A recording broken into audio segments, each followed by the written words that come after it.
አክብሮታዊ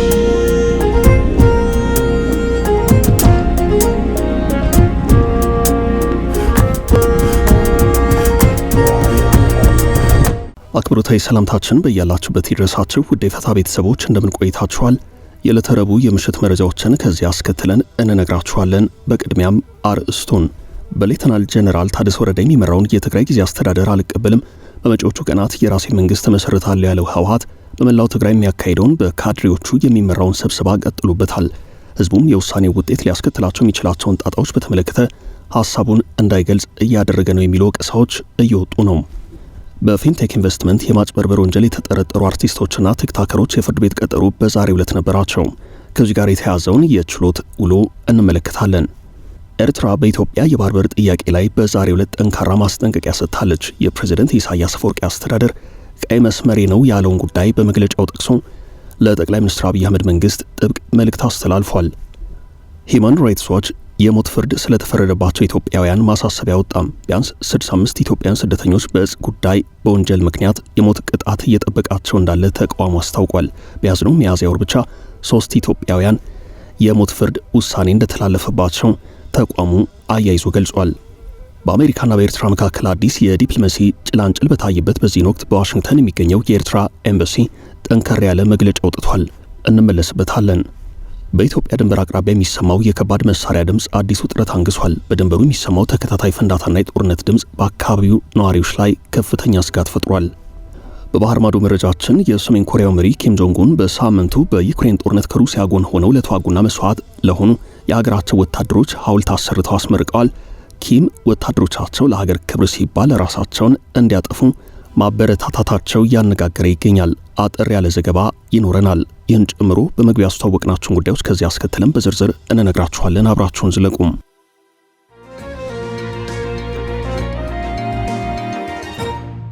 የድንበሩ ውጊያም በኢትዮጵያ ድንበር አቅራቢያ የሚሰማው የከባድ መሳሪያ ድምፅ አዲስ ውጥረት አንግሷል። በድንበሩ የሚሰማው ተከታታይ ፍንዳታና የጦርነት ድምፅ በአካባቢው ነዋሪዎች ላይ ከፍተኛ ስጋት ፈጥሯል። በጎረቤት ሀገር ሱዳን ለዓመታት የቀጠለው አስከፊ እርስ በርስ ጦርነት ወደ ኢትዮጵያ ወሳኝ ድንበሮች ተጠግቶ ተባብሶ እንደቀጠለ ነው። የሱዳን ጦር ትናንት ማክሰኞ ባወጣው መግለጫ በስትራቴጂያ የሰማያዊ አባይ ብሉ ናይል ግዛት ውስጥ በከፍተኛ ጥንካሬ ሲንቀሳቀሱ በነበሩት የፈጣን ደጋፊ ኃይላት RSF እና በአብዱል አዚዝ አልሂሉ በሚመራው የሱዳን ህዝባዊ ነጻነት ንቅናቄ ሰሜን ጥምር ኃይላት የተሰነዘረባቸውን አዲስ ጥቃት ማክሸፉን ተናግሯል። የውጊያ በተለይ ከኢትዮጵያ ጋር በሚያዋስኑ የድንበር አካባቢዎች ያተኮረ ሲሆን ቀጠናው ዳግም ወደ ከፋ የጸጥታ ቀውስ ውስጥ እየገባ ለመሆኑ አመላካሽ ነው ተብሏል። የሱዳን ጦር ጥቃቱን መመከቱን ቢገልጽም አካባቢው አሁንም በከባድ የጦር መሳሪያ ድምፅና በውጥረት ላይ ይገኛል። ይህ በደቡብ ምስራቅ የሱዳን ግዛት የሚካሄደው ወታደራዊ ግጭት ካለፈው መጋቢት ወር ጀምሮ በከፍተኛ ሁኔታ የተቀሰቀሰ ነው። በወቅቱ የፈጣን ደጋፊ ኃይላትና አጋሮቻቸው በከፈቱት መጠነ ሰፊ ጥቃት ከፍተኛ ጠቀሜታ ያላት የኩርሙክ የድንበር ከተማና በዙሪያ ያሉ ቁልፍ ቦታዎችን ተቆጣጥረዋል። ሱዳን ትሪቢዩን እንዳስታወቀው የአሁኑ የኃይላት ፍልሚያ የቀድሞ ይዞታዎችን ለማስመለስ አዳዲስ መስመሮችን ለመዝጋት የሚደረግ ግብግብ ነው። ይህም በሁለቱ ተፋላሚ ኃይላት መካከል ያለው ልዩነት ይበልጥ እያሰፋው ነው። የጦርነቱ ወደ ድንበር መጠጋት ለሱዳን ጦር ብቻ ሳይሆን ለቀጠናዊ መረጋጋትና ለጎረቤት ሀገራት የድንበር ጥበቃ ትልቅ ፈተና ሆኗል። ይህ ተለዋጭና ሚዛኑን ያልጠበቀ የጦርነት እንቅስቃሴ በሺዎች የሚቆጠሩ ሰላማዊ ዜጎችን ለከፋ መፈናቀልና ለስደት ዳርጓል። በአንድ በኩል የሱዳን መደበኛ ጦር የሀገሪቱን ሉዓላዊነትና የድንበር ደህንነት ለማስከበር እየተዋጋው ነው ሲል፣ በሌላ በኩል ደግሞ አማጽያኑና የፈጣን ደጋፊ ኃይሉ የክልሉን አስተዳደራዊ መዋቅር ለመቆጣጠር የሚያደርጉት ጥረት በሲቪል ማህበረሰቡ ላይ ከፍተኛ ሰብአዊ ቀውስ እያስከተለ ነው።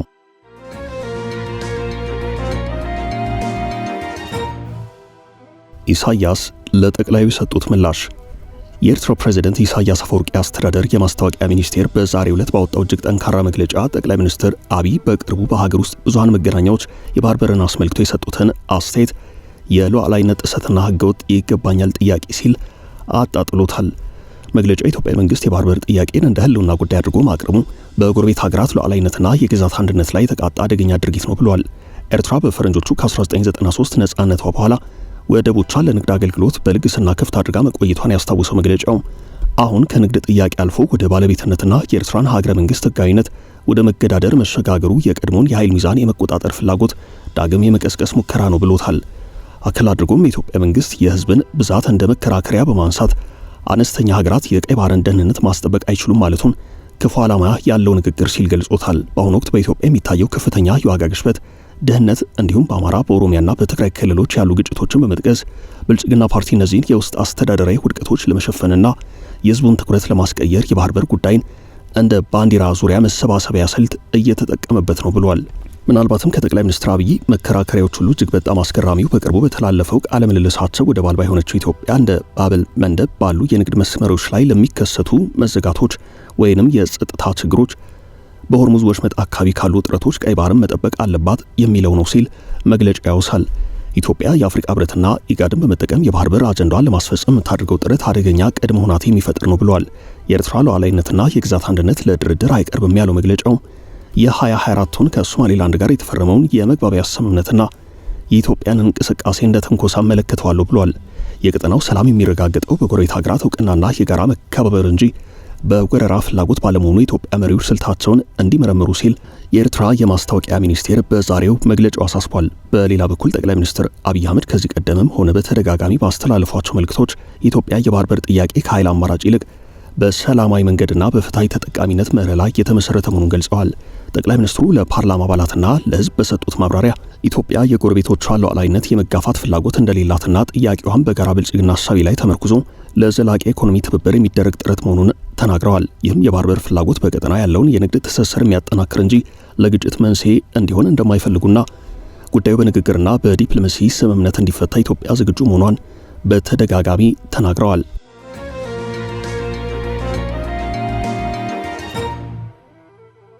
የቀጠለው የህወሓት የካድሬ ስብሰባም በሌተናል ጀነራል ታደሰ ወረደ የሚመራውን የትግራይ ጊዜ አስተዳደር አልቀበልም፣ በመጪዎቹ ቀናት የራሴ መንግስት መሰረታለሁ ያለው ህወሓት በመላው ትግራይ የሚያካሂደውን በካድሬዎቹ የሚመራ ስብሰባ ቀጥሎበታል። መላ ትግራይን በሰራተኛ በአርሶ አደርና በተለያዩ መስኮች እየከፋፈለ ከገጠር እስከ ከተሞች ስብሰባዎችን የሚያካሂደው ህወሓት የጊዜያዊ አስተዳደሩ የቆይታ ጊዜ እንዲያበቃ ማድረግ ህጋዊና ትክክለኛ ነው በማለት ካድሬዎቹ ለተሰብሳቢው ህዝብ ማስረዳታቸውን ቀጥለዋል። በዛሬው ዕለትም ይኸው መድረክ በመቀለ የተለያዩ አካባቢዎች በስፋት ቀጥሎ ውለዋል። የፓርቲው ካድሬዎች ከላይ የወረደውን ሐሳብ እንዳለ ወደ ታች ከማውረድ ውጭ ተሰብሳቢው ህዝብ ጥያቄዎችን እንዲጠይቅ ብዙም አይፈቅዱም።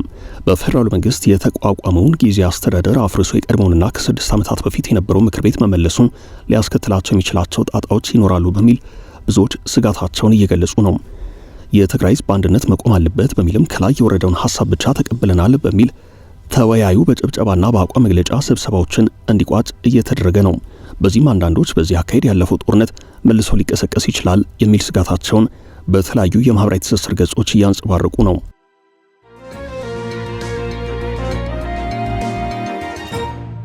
የአርቲስቶቹና የቲክቶከሮቹ የፍርድ ቤት ውሎም በፊንቴክ ኢንቨስትመንት የማጭበርበር ወንጀል የተጠረጠሩ አርቲስቶችና ቲክቶከሮች የፍርድ ቤት ቀነቀጠሮ በዛሬው ዕለት የነበረ ሲሆን ጉዳዩን እየተመለከተ የሚገኘው የፌደራሉ የመጀመሪያው ደረጃ ፍርድ ቤት አቃቤ ሕግ ክስ መስርቶ እንዲያቀርብ የ7 ቀናት ጊዜ ተፈቅዶለታል። የፌደራል የመጀመሪያ ደረጃ ፍርድ ቤት በፊንቴክ ኢንቨስትመንት የማጭበርበር ወንጀል የተጠረጠሩ አርቲስቶችና ቲክቶከሮች ላይ መርማሪ ፖሊስ የምርመራ መዝገቡን አጠናቅቆ እንዲያቀርብ ለዛሬ ሚያዝያ 21 ቀን 2018 ዓ.ም ቀጠሮ መስጠቱ ይታወሳል። በቀጠሮ መሰረት የተሰየመው ችሎቱ ሚያዝያ 9 ቀን 2018 ዓ.ም በተሰየመበት ወቅት መርማሪ ፖሊስ ጠይቆት ከነበረው የተጨማሪ የ14 ቀናት የምርመራ ጊዜ ውስጥ ችሎቱ ፖሊስ የመጨረሻ የምርመራ መዝገቡን አደራጅቶ እንዲያቀርብ በሚል በሰጠው የ7 ቀናት ጊዜ መሰረት በፖሊስ በኩል የተጠናቀረውን የምርመራ መዝገብ በዛሬው ዕለት አዳምጧል። መርማሪ ፖሊስ በተሰጠው ጊዜ የክስ መዝገቡን አደራጅቶ ለአቃቤ ሕግ አቅርቧል።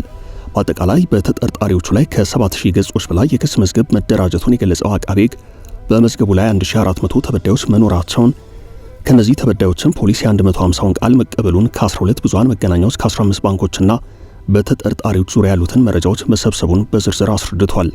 ያለውን የማስረጃ ብዛት፣ የተበዳዮችን ብዛትና የጉዳዩን ክብደት ከግምት ውስጥ በማስገባት መዝገቡ ሊያስከትል የሚችለው ተደራራቢ ክስ የመመስረቻ የ10 ቀናት ተጨማሪ ጊዜ ይሰጠን ሲል አቃቤ ሕግ ጠይቋል።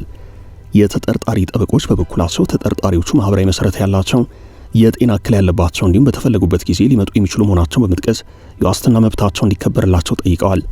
በተጨማሪም የምርመራ መዝገቡ ተጠናቆ ለአቃቤ ሕግ መቅረቡን በመግለጽ አቃቤ ሕግ ክሱን እስኪመሰረት ድረስ ደንበኞቻችን በስር መቆየት የለባቸውም በማለት ለችሎቱ ጠበቆች አስረድተዋል። የግራ ቀኙን ክርክር ያዳመጠው ችሎቱ አቃቤ ሕግ ለክስ መመስረቻ ከጠየቀው የ10 ቀናት ጊዜ ውስጥ 7ቱን ቀናት በመፍቀድ ክስ መስርቶ እንዲያቀርብ ለሚያዝያ 28 ቀን 2018 ዓ.ም ቀነ ቀጠሮ ሰጥቷል።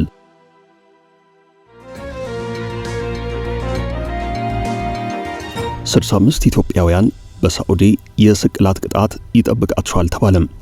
ዓለም አቀፉ የሰብአዊ መብት ተሟጋች ተቋም ሂዩማን ራይትስ ዋች በሳዑዲ የሚገኙ ኢትዮጵያውያን ስደተኞች ላይ የተደቀነውን የሞት ቅጣት በአስቸኳይ ለማስቆም የሚረዳ እርምጃ እንዲወሰድ ጥሪ አቀረበም። ሂዩማን ራይትስ ዋች በደርዘን የሚቆጠሩ ኢትዮጵያውያን ተገቢውን የሕግ አሰራር ባልተከተለ መንገድ የሞት ፍርድ ተደቅኖባቸዋል ብሏል። ተቋሙ ዛሬ ባወጣው መግለጫ ቢያንስ 65 ኢትዮጵያውያን ስደተኞች ከእጽ ጋር በተያያዙ ወንጀሎች ምክንያት የሞት ቅጣት እየጠበቃቸው እንደሆነና ቅጣቱ ተፈጻሚ ሊሆን እንደሚችል አሳስቧል። በዚህ ሚያዝያ ወር ብቻ 3 ኢትዮጵያውያን ቅጣት እንደተጣለባቸውና የሞት ቅጣት ፍርድ ተፈጻሚ እንደሆነባቸው ተቋሙ አያይዞ ገልጿል። በሂዩማን ራይትስ ዋች ከፍተኛ የስደተኞች መብት ተመራማሪ ናዲያ ሃርድማን ሳዑዲ አረቢያ መሰረታዊ የሕግ ሂደት በተነፈገበት ችሎት በውጭ ሀገር ስደተኞች ላይ ግድያ ለመፈጸም ያላት ዝግጁነት ለሰብአዊ መብቶችና በሕይወት የመኖር መብት ላይ ያላትን ከፍተኛ ንቀት ያሳያል ብለዋል። የሳዑዲ አረቢያ አጋሮች ጊዜው ሳይረፍድ በአስቸኳይ ጣልቃ እንዲገቡም አሳስበዋል። ድርጅቱ የኢትዮጵያ መንግስትም አስፈላጊውን እርምጃ እንዲወስድ የጠየቀ ሲሆን የውጭ ጉዳይ ሚኒስቴርና በሳዑዲ አረቢያ የሚገኙ ተወካዮቹ በአስቸኳይ ጣልቃ በመግባት ዜጎቻቸውን ቢያንስ የቆንስላ እርዳታ እንዲያገኙ ማረጋገጥ አለባቸው ብሏል። ይህ ማስጠንቀቂያ የወጣው ባለፈው ሳምንት የትግራይ ወጣቶች ጉዳይ ቢሮ በሳዑዲ አረቢያ በሚገኙ በርካታ ኢትዮጵያውያን እስረኞች ላይ የሞት ቅጣት ፍርድ መወሰኑን ተከትሎ መንግስት አስቸኳይ የዲፕሎማሲ ጣልቃ ገብነት እንዲያደርግ መጠየቁን ተከትሎ ነው። ቢሮ ለኢትዮጵያ የውጭ ጉዳይ ሚኒስቴር በጻፈው ደብዳቤ ግድያዎቹን ለማስቆም እስረኞችን ለመጠበቅ አፋጣኝ ጥረት እንዲደረግ ጠይቋል። እንደ ሂዩማን ራይትስ ዋችና የትግራይ ክልል ባለስልጣናት ገለጻ ለሞት ፍርድ ከተዳረጉት መካከል ብዙዎቹ በጦርነትና በኢኮኖሚ ችግር ምክንያት የተሰደዱ ናቸው። አንዳንዶቹ በኢትዮጵያ የተለመደውንና ህጋዊ የሆነውን ጫት መያዛቸው የተፈረደባቸው ሲሆን የድርጊት በሳዑዲ አረቢያ ህገወጥ መሆኑን ሳያውቁ ወይንም ተገደው መፈጸማቸው ተመላክቷል። እንደ ተሟጋች ተቋሙ ገለጻ ታሳሪዎቹ ጠበቃ ወይንም አስተርጓሚ በሌለበት በጣም አጭር በሆነ የጅምላ ችሎት ለፍርድ ቀርበዋል ብሏል። በቆይታቸውም ድብደባ እንደተፈጸመባቸውና ያልተረዱትን የእምነት ቃል እንዲፈርሙ መገደዳቸውን ገልጿል። እስረኞች ያለ ይግባኝ መብት ከ2 ዓመታት በላይ ታሰሩ ሲሆን ከኢትዮጵያ ቆንስላ ባለስልጣናት ጋር ምንም አይነት ግንኙነት አልነበራቸውም። ይህም ከቅርብ ጊዜያት ወዲህ ግድያዎች መፈጸማቸውን የታሳሪዎቹን ስጋት ይበልጥ አባብሶታል። አንድ ታሳሪ ባለፈው ሳምንት 3 ጓደኞቻችን ተገደሉ፣ ምናልባትም ዛሬ ወይንም ከነገ በስቲያ እኔን ሊገድሉኝ ይችላሉ፣ ባካችሁ እርዱን ሲል መማጸኑን ድርጅቱ ጠቅሷል። የሳዑዲ አረቢያ የሀገር ውስጥ ሚኒስቴር የ3 ኢትዮጵያውያንን የስቅላት ቅጣት በዚያኑ ቀን መፈጸሙን ያረጋገጠ ሲሆን ምክንያቱም በሐሺሽ ዝውውር ላይ በመሳተፋቸው ነው የሚል ነው። ይህ ክስተት የተሰማው በሳዑዲ አረቢያ የሞት ቅጣት አፈጻጸም በከፍተኛ ሁኔታ በጨመረበት ወቅት ነው። በ2024 345፣ በ2025 356 ሰዎች በሞት የተቀጡ ሲሆን ካለፈው ዓመት ቅጣት መካከል 68 በመቶ ያሉ ከእጽ ጋር በተያያዙ ወንጀሎች የተፈጸሙ መሆናቸውን የሰብአዊ መብት ተቋማት መረጃ ያሳያል።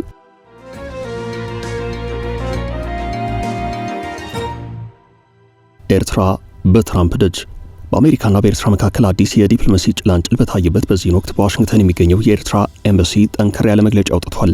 በዋሽንግተን ዲሲ የሚገኘው የኤርትራ ኤምባሲ በዛሬው ዕለት ሚያዝያ 21 ቀን 2018 ዓ.ም ባወጣው ይፋዊ መግለጫ በኤርትራና በዩናይትድ ስቴትስ መካከል ሊኖር ስለሚችለው የዲፕሎማሲ መቀራረብ የሚሰነዘሩ ትችቶችና ትንታኔዎች የተዛቡ ናቸው ብሏል።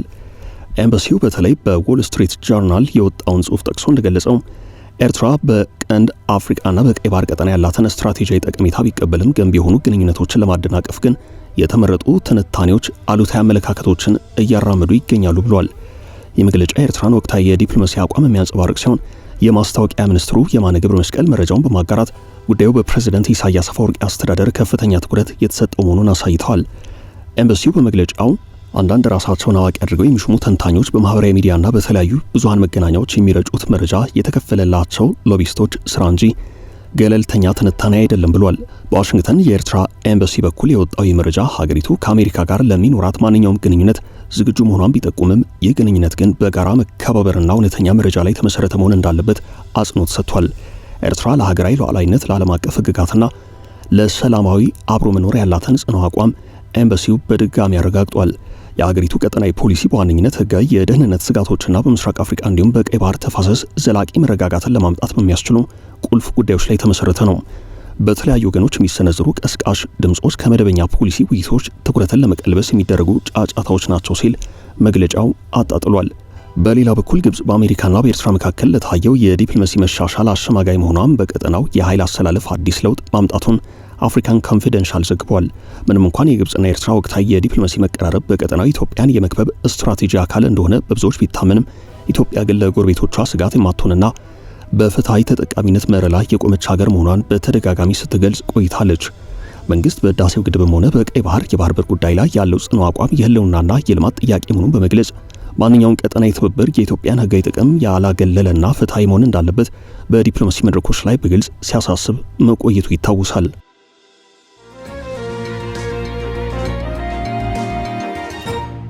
በመጨረሻም ሰሜን ኮሪያ የሰሜን ኮሪያው መሪ ኪም ጆንግ ኡን በሳምንቱ በዩክሬን ጦርነት ከሩሲያ ጎን ሆነው ለተዋጉና መስዋዕት ለሆኑ የሀገራቸው ወታደሮች ሐውልት አሰርተው አስመርቀዋል። ሰሜን ኮሪያ ሩሲያን ለመደገፍና በዛውም ጦራቸውን የዘመናዊ ጦርነት ልምምድ ለማድረግ በሚል ከ10 ሺህ በላይ ወታደሮች ወደ ዩክሬን በመላክ አዝምተዋል። የኮሪያ ወታደሮች የዘመቱት በዩክሬን ዶንባስ የጦር ቀጠና ሲሆን በመጀመሪያው ዙር ዘመቻ በርካቶች መስዋዕት ሆነዋል። በሳምንቱ በሰሜን ኮሪያ ዋና ከተማ ፒዮንግያንግ በዩክሬን ለወደቁ ወታደሮች ሐውልት የተመረቀ ሲሆን በምርቃቱ ላይ መሪው ኪም ጆንግ ኡን ያደረጉት ንግግር ዓለምን እያስገረመ ነው። ኪም በዩክሬን በጠላት እጅ ከመውደቅ ብለው ራሳቸውን ያጠፉ ወታደሮችን አመስግነዋል። ወታደሮቹ ራሳቸው ላይ ፈንጂ በማፈንዳት ነው ሕይወታቸውን ያጠፉት። በጠላት ፊት ፍርሃት ያላሳዩ ጠፍተው ጠላት ያጠፉ ጀግኖች ናቸው ሲሉ ኪም ጆንግ ኡን አወድሰዋቸዋል። በጠላት እጅ ተማርኮ ከሚመጣ ውርደት ራስን ማጥፋት የሚሻል ታላቅ ክብር መሆኑን ኪም በኩራት ተናግረዋል። ሰሜን ኮሪያ ወደ 15000 ወታደሮች መላኳ ሲነገር በእነዚህ ውስጥ 6000 የሚያህሉት በጦርነቱ የተገደሉ ናቸው። ሩሲያም ሆነ ሰሜን ኮሪያ ግን ይህንን አሃዝ በይፋ አይቀበሉም። ኪም በሐውልቱ ምርቃት ላይ ራሳቸውን የሰዉት ሽልማት ሆነ ካሳ ሳይኖርና ሳይጠብቁ ነው የጦራችን ታማኝነት ማሳያ ይህ ነው ብለዋል። በሰሜን ኮሪያ ሕግ መሰረት አንድ ወታደር ጠላት እጅ መውደቅ እንደ ክህደት ወንጀል የሚቆጠር ሲሆን ኪም ይህንን ሳይጠቅሱ ታልፈዋል። ውድ ቤተሰቦቻችን ለዛሬ ያዝንላችሁን ርዕሰ ጉዳዮች እዚህ ላይ ቋጨን። ላይክ፣ ሼር እና ኮሜንት በማድረግ ለቻናላችን ድጋፋችሁን መግለጽ እንዳትዘነጉ እያልን ከሌሎች መረጃዎች